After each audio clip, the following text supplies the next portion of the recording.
क्या भगवान राम सच में मांसाहारी थे? ऐसे नहीं उनको मीट खाने का शौक था, जैसे कि जाकिर नायक, जैसे उल्लू पाजी लोग बोलते हैं।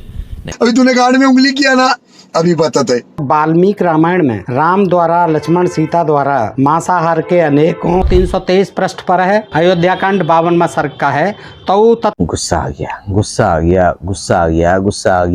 भाई आपको गुस्सा आना चाहिए। अगर आप एक हिंदू हो ना तो आपको गुस्सा आना चाहिए कि जबकि आपको मालूम है कि राम भगवान मांसाहारी नहीं थे, इसके बावजूद भी लोग इस पर एलिगेशन लगा रहे हैं कि भगवान मांसाहारी है, तो भाई किसी को भी गुस्सा आ सकता है। तो दोस्तों आज का वीडियो में यही डिटेल से हम जानेंगे कि राम भगवान मांसाहारी थे या नहीं थे। अगर आप इस बात को जानना चाहते हैं डिटेल से तो वीडियो को फुल वॉच करना होगा, तभी आप जान पाएंगे। और ये वीडियो हिंदू मुसलमान सबके लिए ज़रूरी है, क्योंकि ये क्वेश्चन बहुत ज़्यादा कॉमन है, बहुत ज़्यादा पूछे जाते हैं। आइए दोस्तों वीडियो को शुरू करते हैं। शायद इन दिनों दोस्तों आप कहीं ना कहीं एक वीडियो को तो जरूर देखे होंगे कि भगवान राम जी तो मांस बिल्कुल नहीं खाया करते थे, पर उनको जबरदस्ती मांसाहारी बताया गया है एक फिल्म में। और इस बात को साबित करने के लिए कि भगवान राम जी मांसाहारी नहीं है, हर एक सोशल मीडिया प्लेटफॉर्म पर वीडियो के बाद वीडियो तो अपलोड हो ही रही है। मगर असल में इसकी हकीकत क्या है कि भगवान राम जी मांस खाते थे या नहीं खाते थे, जो कि आपकी नजरों के सामने ही छुपाया जा रहा है और आप उस असलियत को जान नहीं पा रहे हैं। वही असलियत आज की वीडियो में हम जानने जा रहे हैं दोस्तों। तो वीडियो मेरे भाई हो सकता है कि थोड़ी सी लंबी हो, क्योंकि आज की इस वीडियो में आप डिटेल इस बात को जानने जा रहे हैं। तो आखिर तक जरूर देखने की कोशिश कीजिएगा, ये आपसे रिक्वेस्ट है, क्योंकि आखिर तक देखने के बाद ही इसकी असली हकीकत आपके सामने आ जाएगा। तो चलिए देखते हैं इस वीडियो को बिना टाइम जाया करते हुए। चलिए देखते हैं। या तो उनकी नीयत में खोट है या फिर उनके ज्ञान का सिक्का ही खोटा है, लेकिन अन्नपूर्णी फिल्म में खोट तो है, और इस बात की गारंटी मैं लेता हूं। क्या भगवान राम सच में मांसाहारी थे या फिर नीयत और ज्ञान में खोट रखने वालों ने किसी साजिश के तहत उन्हें मांसाहारी बता दिया है? आज बात करेंगे विस्तार से। ये सवाल या कहिए कि बवाल शुरू हुआ है एक फिल्म से जिसका नाम है Annapoorani the goddess of food. Film stream हो रही है OTT प्लेटफॉर्म नेटफ्लिक्स पर। इस फिल्म में अभिनेत्री नयनतारा और एक्टर जय संपत के बीच एक सीन है। उस सीन में जय संपत सीढ़ियां चढ़ते हुए नयनतारा को वाल्मीकि रामायण का एक श्लोक सुनाते हैं। वो कहते हैं, तो तत्र हत्वा चतुरो महामृगान आदाय मध्यम त्वरितम बुभुक्षितौ। जय संपत नयनतारा से कहते हैं, वाल्मीकि ने रामायण में कहा है कि जब वनवास में भूख लगी थी तब राम, लक्ष्मण और सीता ने जानवरों को मारकर पकाकर खाया था। रामायण में भी लिखा है कि उन्होंने नॉनवेज खाया था। राम जी तो विष्णु के ही अवतार है ना।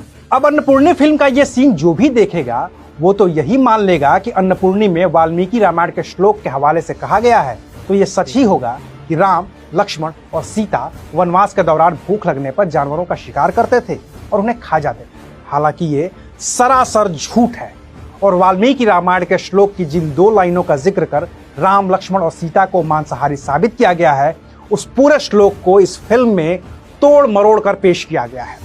गीता प्रेस गोरखपुर से प्रकाशित श्रीमद् वाल्मीकि रामायण के प्रथम खंड के अयोध्या कांड के 52वें सर्ग का आखिरी श्लोक यानी कि श्लोक संख्या 102 में साफ साफ लिखा है, तो तत्र हत्वा चतुरो महामृगान वराह मृष्यम पृषतम महारुरुम आदाय मध्यम त्वरितम बुभुक्षितौ वासाय कालयतुर वनस्पतिम। गीता प्रेस गोरखपुर से प्रकाशित श्रीमद् वाल्मीकि रामायण में इस श्लोक का हिंदी में जो अनुवाद लिखा है उसे मैं शब्दशः पढ़ रहा हूँ। वाल्मीकि रामायण का वो श्लोक और वो अनुवाद भी आपको अपनी स्क्रीन पर दिख रहा होगा। उसमें लिखा है, वहाँ उन दोनों भाइयों ने मृगया विनोद के लिए वराह, ऋष्य, पृषत और महारुरु इन 4 महामृगों पर बाणों का प्रहार किया। तत्पश्चात जब उन्हें भूख लगी तब पवित्र कंदमूल आदि लेकर सायंकाल के समय ठहरने के लिए वे सीता जी के साथ एक वृक्ष के नीचे चले गए। यानी कि असल वाल्मीकि रामायण के अयोध्या कांड के 52वें सर्ग के श्लोक संख्या 102 में ये तो लिखा है कि भगवान राम ने मृग यानी कि हिरणों पर बाण चलाया, लेकिन ये नहीं लिखा है कि उन्होंने उनका मांस खाया। खाने के लिए भगवान राम, लक्ष्मण और सीता ने कंदमूल ही खाए हैं, लेकिन ये अर्थ साफ तभी होगा जब आप पूरा श्लोक पढ़ेंगे। अन्नपूर्णी बनाने वालों ने यहीं पर बड़ा खेल कर दिया है। सिनेमा वालों ने श्लोक की पहली लाइन बोली है जिसमें 4 हिरणों को मारने का जिक्र है, और फिर तीसरी लाइन जिसमें भूख लगने पर खाने का जिक्र है। लेकिन फिल्म वालों ने दूसरी लाइन में हिरणों के जो नाम लिखे हैं और चौथी लाइन में खाने के लिए कंदमूल के जिक्र को सिरे से गायब कर दिया गया है। और यही वजह है कि भगवान राम को अपना आराध्य मानने वालों ने अब फिल्म अन्नपूर्णी और नेटफ्लिक्स के खिलाफ मोर्चा खोल दिया है।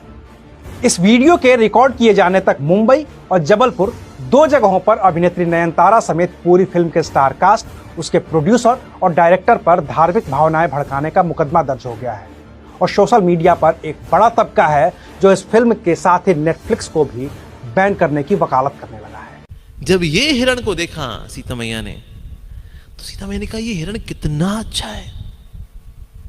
वास्तव में सीता मैया क्या था, सीता मैया ने कुटिया के पीछे एक गार्डन बना के रखा था। उस गार्डन में वहां पर कई सारे ऐसे गिलहरियां, खरगोश, इनको रखा करती थी और उनसे स्नेह करती थी। ऐसे नहीं उनको मीट खाने का शौक था, जैसे कि जाकिर नायक, जैसे उल्लू पाजी लोग बोलते हैं। नहीं, ऐसा नहीं था कि जो है उनको हिरण का मांस खाना था, तो बोली नहीं नहीं आज हम हिरण का मांस खाएंगे। नहीं तो क्यों बोलती हो हिरण लाने के लिए?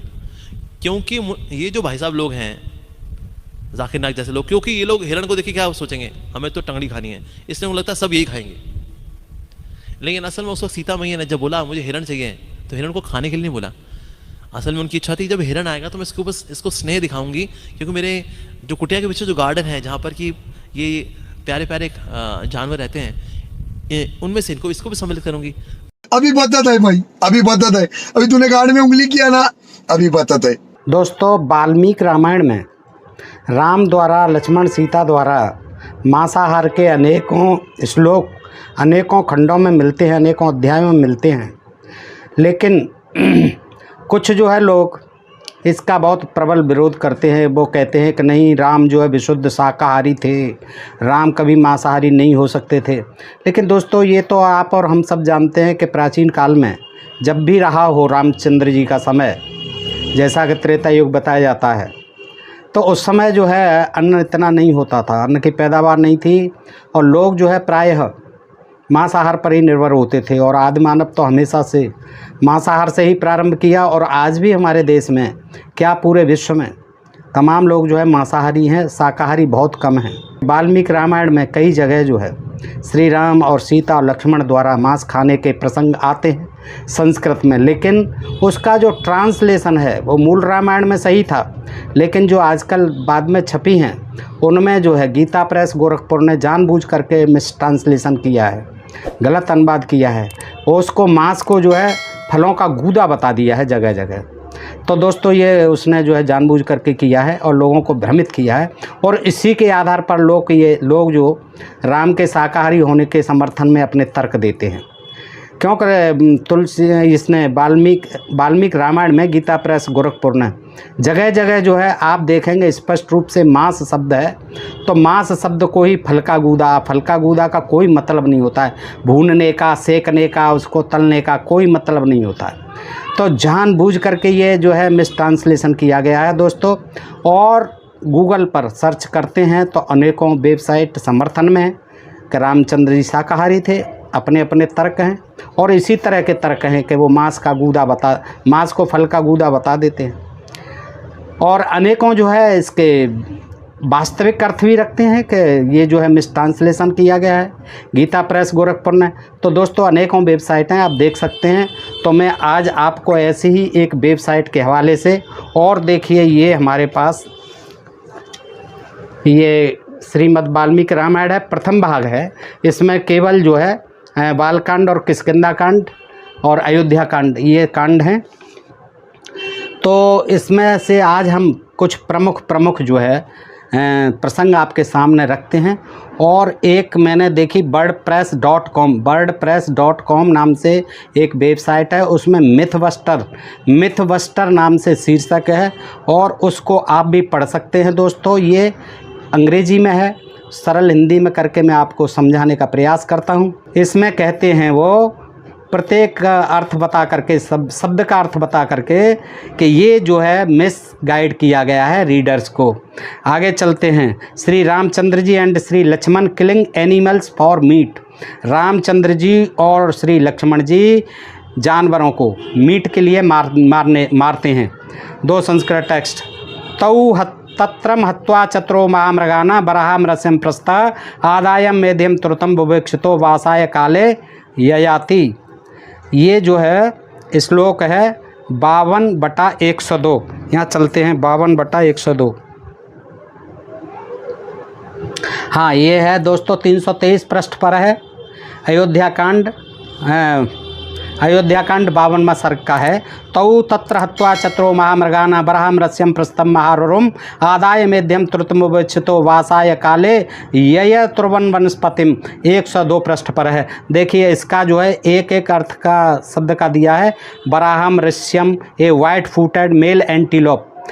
ये ऋष्यम जो दिया हुआ है यहाँ शब्द, ऋष्यम का मतलब है, बराहम का मतलब है सुअर, हंग्री यानी भूखे, बुभुक्षितो बीइंग वेरी हंग्री, बुभुक्षितो का मतलब है बहुत भूखे, और वोर का मतलब है, इसमें जो वोर आया है, तौ तत्रम हत्वा चत्रो महामृगाना बराहम, बराह माने सुअर, बराहम प्रश्यम प्रसतम महारुरुम। ये रुरु जो शब्द आया है ये भी हिरन के लिए होता है। बराहम ये बोर, बराहम यानी वोर यानी सुअर। ऋष्यम, ये ऋष्यम जो शब्द आया है, ऋष्यम का मतलब है ये वाइट फुटेड मेल एंटीलोप यानी सफ़ेद टांगों वाला एंटीलोप मृग। और प्रसतम स्पॉटेड डियर। प्रसतम जो शब्द आया, प्रसतम महारुरुम, ये जो होता है स्पॉटेड डियर, चितकबरा हिरन। महारुरुम, महारुरुम ये ग्रेट डियर विद ब्लैक यानी कलर के जो है महारुरुम, ये जो है काला कृष्ण मृग होता है, ग्रेट डियर विद ब्लैक। तो ये जो है देखिए क्या कहते हैं कि द संस्कृत वर्ड हत्वा आफ्टर किलिंग। हत्वा का मतलब है यहाँ दिया हुआ है तो तत्र हत्वा, ये जो है हत्वा का मतलब है आफ्टर किलिंग, मारने के बाद। But it is wrongly translated. देखिए क्या किया इन्होंने लिखा है कि वहाँ उन दोनों भाइयों ने मृगया विनोद के लिए, मृगया कहते हैं शिकार से, शिकार विनोद के लिए बराह, बराह तो दिया इसमें, ऋष्य, ऋष्य का मतलब हिरन बता ही दिया, प्रसत ये भी हिरन, और महारुरु ये भी हिरन, अलग अलग वैरायटी के। इन 4 महामृगों पर बाणों का प्रहार किया। ये जो है वाल्मीकि रामायण में दिया है। तत्पश्चात जब उन्हें भूख लगी तब पवित्र, देखिए अब वो तो मार लिए इतने वरा और वो, लेकिन यहाँ जो है मिस ट्रांसलेशन कर दिया आगे के श्लोक का। आदाय मेधम तुरतम बुभेक्षितो, तत्पश्चात जब उन्हें भूख लगी तब पवित्र कंदमूल, अब ये जबरन घुसेड़ा गया, कहीं कंदमूल फल का जिक्र नहीं है, कंदमूल आदि लेकर सायंकाल के समय ठहरने के लिए वे सीता जी के साथ एक वृक्ष के नीचे चले गए। अब बताइए इतने मृग मारे, वराह मारे, तो उनको फिर जो है कंदमूल यहाँ पर कहीं नहीं है, तो ये जो है मिस ट्रांसलेशन किया। Similarly word madhyam pure meat year but it is wrongly translated as kandmool phool, यानी उसका जो है मेध्यम, मेध्यम का मतलब है प्योर मीट, और प्योर मीट को क्या कर दिया इन्होंने कंदमूल फल, यहाँ पर आपने देखा दोस्तों, i.e. यानी फॉर एग्जाम्पल प्लांट्स और fruits extra. The intentional mistranslation by Gita Press Gorakhpur. अब मुझे नहीं मालूम कि असल में इस तरह की गलत ट्रांसलेट क्यों किया गया, या ये सही है भी या नहीं, क्योंकि मैं संस्कृत नहीं जानता। और हमारे ज़्यादातर हिंदू भाई बहनों के साथ भी यही प्रॉब्लम है कि आमतौर पर वे संस्कृत नहीं जानते हैं, और संस्कृत जानने वाले लोग खूब कम ही होती है हमारे देश में। सो जो लोग जानते हैं वही लोग अगर इस तरह की मिस ट्रांसलेट कर देते हैं तब तो ना जानने वालों को विश्वास करना ही पड़ेगा। अब अगर ये सब सही है तो मुझे नहीं लगता कि गलत ट्रांसलेट करके नॉनवेज को गलत साबित करना कोई ठीक बात होगी, क्योंकि एक लॉजिकल बात तो सब जानते हैं कि पहले के ज़माने में ज़्यादातर लोग मांसाहारी ही थे, और कंदमूल फल, अब ये कंदमूल फल क्या चीज़ होती है ये भी मुझे नहीं मालूम, पर मुझे लगता है कि ये किसी फ्रूट्स वगैरह हो सकती है, लेकिन फ्रूट्स को पका के खाना या भून के खाना ये तो पल्ले नहीं पड़ता। खैर आपकी राय इस पर क्या होगी दोस्तों, कॉमेंट में लिखना मत भूलिएगा। तो आज की इस वीडियो में इतना ही। अस्सलाम वालेकुम। जी हाँ दोस्तों, आरिफ भाई ने जो बातें बताई बिल्कुल सही बात बोली है दोस्तों, कि हमारे मुल्क हिंदुस्तान में बहुत ऐसे लोग हैं जो संस्कृत को नहीं जानते हैं। मतलब बहुत ही कम ही लोग हैं जो संस्कृत को जानने वाले हैं। जो लोग संस्कृत को जानते हैं अच्छे से वही इस वीडियो को बहुत अच्छे से समझ सकते हैं। इसमें कुछ ऐसे वर्ड्स भी हैं जो मैं खुद नहीं जान रहा था। तो दोस्तों ये रही आज की वीडियो। बाकी आप अपने कमेंट में अपना राय देना ना भूलें, आप कमेंट करके ज़रूर जाएँ और अपनी राय बता के ज़रूर जाएँ। चलिए दोस्तों बस आज के लिए इतना ही, नेक्स्ट टाइम फिर मिलेंगे, तब तक के लिए खुदा हाफिज़, अपना ख्याल रखिएगा। अस्सलाम वालेकुम।